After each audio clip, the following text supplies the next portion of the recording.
In this episode, we're going to concentrate on what we film. We will learn how we arrange the subject matter, in which case right now, me, within the frame. All the various shots we use and the language we have developed to describe them.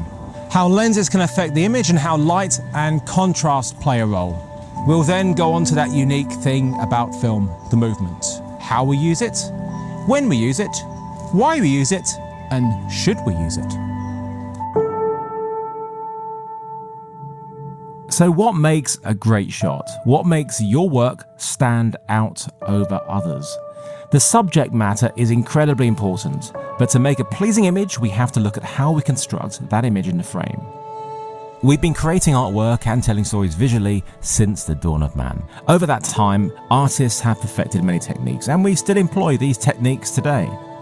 Framing or composition is as relevant in film as it is in paintings, illustration, or graphic design. Over the years, we have learned there are many ways we can arrange objects in the frame using shapes and alignments that is pleasing to us. We can also use composition and framing to guide the eye to what we want it to see or not see, help telling your story.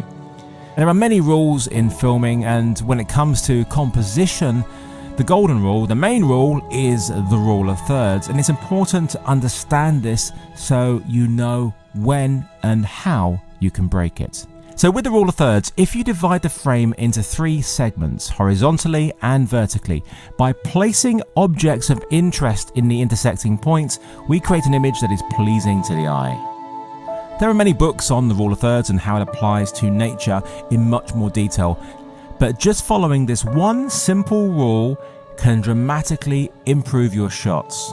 In a wide shot, we can create balance in the frame with how our subject matter relates to their surroundings.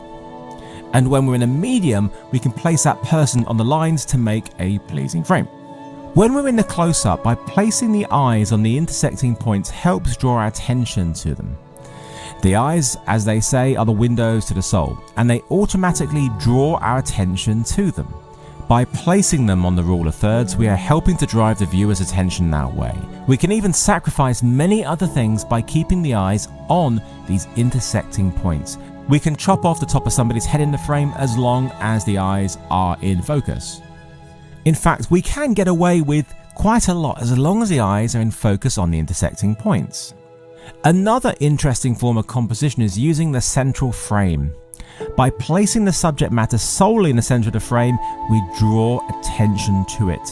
Central framing is also really good to use in fast-paced editing and shots, as the eye doesn't have to travel around much to see what's important in that frame.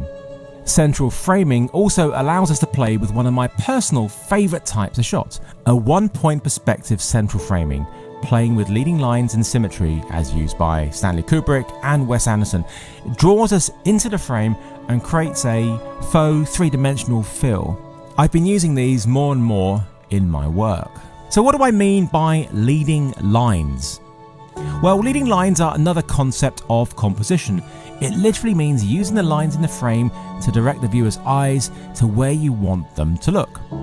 In this shot, note how the lines draw you across the screen to the main point of interest.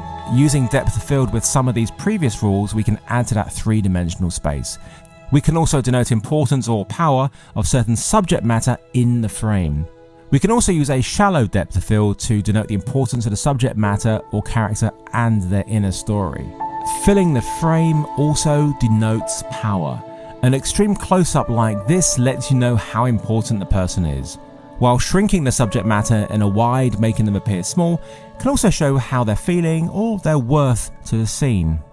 Contrast and light can also play a part. We are naturally pulled towards looking at brighter objects in the frame.